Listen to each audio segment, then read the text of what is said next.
कहते हैं बाप बड़ा ना भैया, सबसे बड़ा रुपया। भारत यूक्रेन से भी पीछे हो गया, छोड़िए पाकिस्तान से भी पीछे हो गया। टोमेटो सोरोस, तुमने ये क्या कर दिया? जानेंगे भारत के साथ ये गजब कैसे हुआ है। तो वहीं दूसरी तरफ आखिरकार पाकिस्तान, अफगानिस्तान और दिल्ली एनसीआर भूकंप आ ही गया है। क्या भविष्यवाणी होगी सही? जानेंगे जियोपॉलिटिक्स में क्या कुछ चल रहा है। आइए जानते हैं इन खबरों को विस्तार से। तुर्की में जब भूकंप आया था तो इस भूकंप की भविष्यवाणी करने वाले ने उस समय एक डरावना संदेश दिया था और उस डरावने संदेश में ये बोला था कि तैयार रहो, जल्दी ही अफगानिस्तान में आएगा, फिर पाकिस्तान में आएगा और आपको बता दें भारत को भी डराया था। क्या उसकी भविष्यवाणी सही होने जा रही है? पाकिस्तान, अफगानिस्तान, इसमें बहुत बुरी तरीके से भूकंप के झटके महसूस किए गए हैं। हालांकि इसकी तीव्रता बताई जा रही है 6.5, कहीं कहा जा रहा है कि करीब करीब 7 के आसपास भी आया हुआ है। और इसमें अफगानिस्तान में जहां 11 लोग मारे गए हैं तो वहीं पाकिस्तान एसोसिएटेड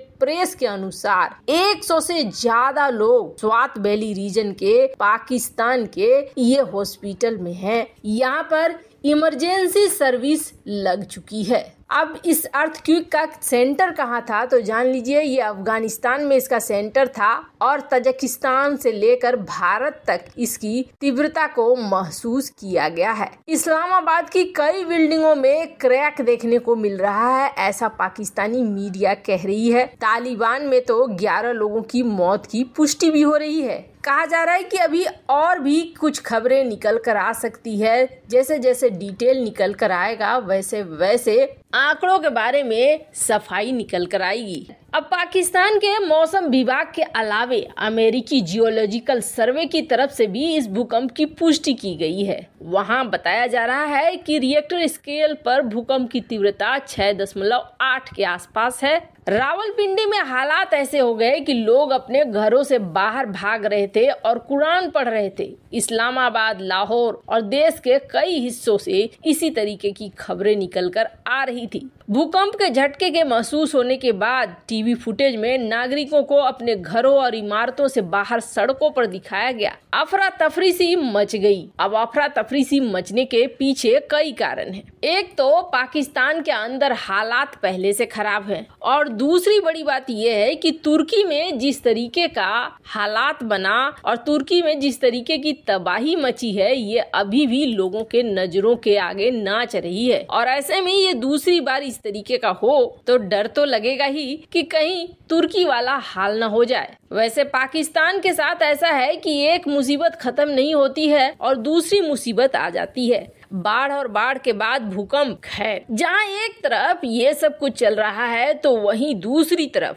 ऐसा लगता है जैसे टोमेटो सोरोस, इसकी प्लानिंग कहीं न कहीं अब दिखनी शुरू हो गई है। लेकिन इसका फायदा भी भारत को ही हो रहा है। मन में आएगा ये टोमेटो सोरोस है कौन? जो नहीं जानते हैं वो जाने। ये बहुत पैसे वाला आदमी है। पैसा बहुत ज्यादा है तो गर्मी भी बहुत ज्यादा है। इसे ऐसा लगता है कि ये दुनिया की सरकारें बदल सकता है और दुनिया की राजनीति पर कब्जा कर सकता है। और उसे ऐसा इसलिए लगता है क्योंकि ये ऐसा करता आया था अब तक। कहीं की सरकार बदलनी हो, अपने मनमर्जी की सरकार लानी हो तो उस हिसाब से वहाँ पर ये बीज बोता है, अपने पैसे उझल देता है और उन पैसों का इस्तेमाल करके अपने पैसे उड़ेल देता है और उन पैसों का इस्तेमाल करके फिर वो परिवर्तन करने की कोशिश करता है। और ये चीजें कई जगह पर इसकी सफल भी हो गई है। ये अगर खतरनाक नहीं होता तो डॉक्टर एस जयशंकर को ये नहीं करना पड़ता कि ये अमीर है,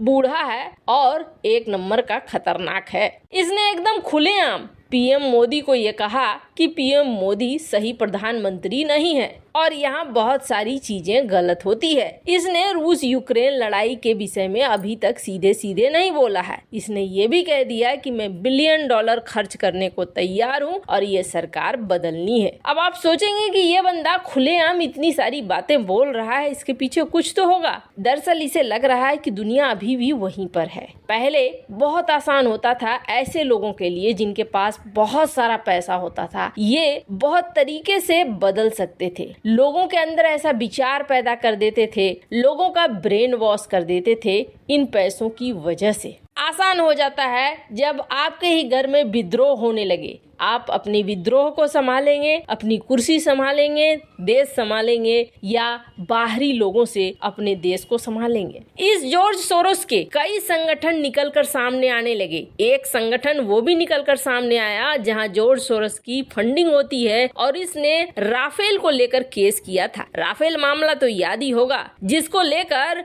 पार्लियामेंट में बहुत हंगामा मचाया था अपने पप्पू बाबा ने। बाद में सुप्रीम कोर्ट ने मामले को रफा दफा किया था। ऐसे और भी कई कनेक्शन निकल कर आते हैं। भारत जोड़ो यात्रा में भी कहा जा रहा है कि कुछ ऐसे लोग थे, कहा जाता है डायरेक्ट या इनडायरेक्ट कांटेक्ट था जॉर्ज सोरोस से। अब हम लोग ये सारी बातें यहाँ पर क्यों कर रहे हैं? तो ऐसा करने की वजह है, वजह ये है कि एक लिस्ट निकली है। अब लिस्ट देखकर जो रैंकिंग है उसे देखकर आपको लगेगा कि ये लिस्ट है कि क्या है। ऐसा कौन सा देश है जो सबसे खुशहाल है? और साफ लहजे में कहें कि किस देश के लोग सबसे अधिक खुश हैं। यूनाइटेड नेशन ने बुधवार को वर्ल्ड हैप्पीनेस रिपोर्ट जारी किया। इस लिस्ट में टॉप कौन करा है तो आपको बता दें, टॉप है फिनलैंड, जो पिछले 6 साल से टॉप ही करता रहा है। 150 देशों का डेटा अध्ययन करने के बाद ये लिस्ट बनाए गए हैं। मन में आएगा